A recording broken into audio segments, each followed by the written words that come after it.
Hello guys! How are you? So, may nagtanong sa akin and sasagutin ko dito sa video is ano daw yung mga adjustments at saka mga pagbabago, mga changes pagdating ng mga bata dito. So, after few months. So, una is hindi siya naging madali kasi alam nyo, like all of their lives, lumaki sila sa Pilipinas, hindi naging madali sa kanila kasi yung language, yung pagkain, at saka yung mga conversation or yung pakikipaghalubilo ng ibang mga bata at ibang mga tao. So may nagtanong din sa akin at iisa-isahin ko na lang to at sasagutin dito sa video. Paano o nagsasalita pa ba yung mga bata ng Bisaya or ganon, yung mga mother tongue nila pagkadating ng Amerika. So, yung dalawa kong anak, yung middle child at saka yung bunso, actually, pag nag-uusap sila ngayon is nag-i-English sila. So, after a month, medyo drastic yung changes at mga adjustment. Every single day, especially nung nag-start na silang mag-school dito is malaki yung mga pagbabago. Pero yung eldest ko talaga kasi 9 years old na siya at saka yung dalawa is 7 at 6. So, medyo, alam niyo yung mga learnings nila is they're very flexible, madali silang nakaka-catch up.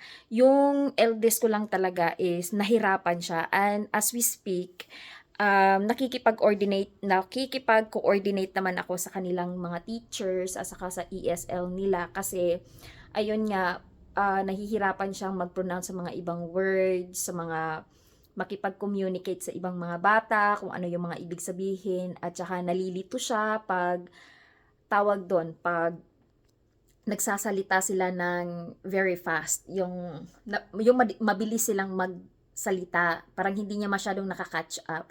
Pero surprisingly, pag nandito yung asawa ko guys, nakikipag-communicate siya and I am very very proud at saka pleased kasi yung asawa ko is very patient. Napakahaba ng pasensya niya guys. Nakikinig talaga siya sa kung anong sasabihin ng anak ko, ng mga bata, at saka iniintindi niya, tapos sinasabihan niya pag hindi siya nakakaintindi na pwede mo bang sabihin ulit, ganon yung that type of conversation.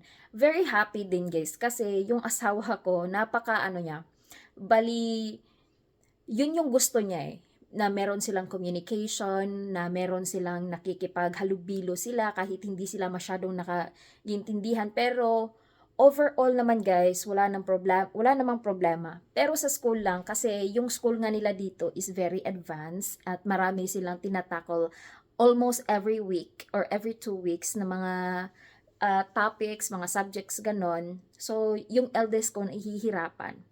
So, ayan. And meron nga ako palang ipopost na video regarding doon sa kung paano ko nakuha yung mga bata, pumunta kami ng Pilipinas at saka bumalik nang wala pa akong green card. I know it's quite a little bit late na pag-usapan yon, pero share ko lang din sa inyo yung experience namin.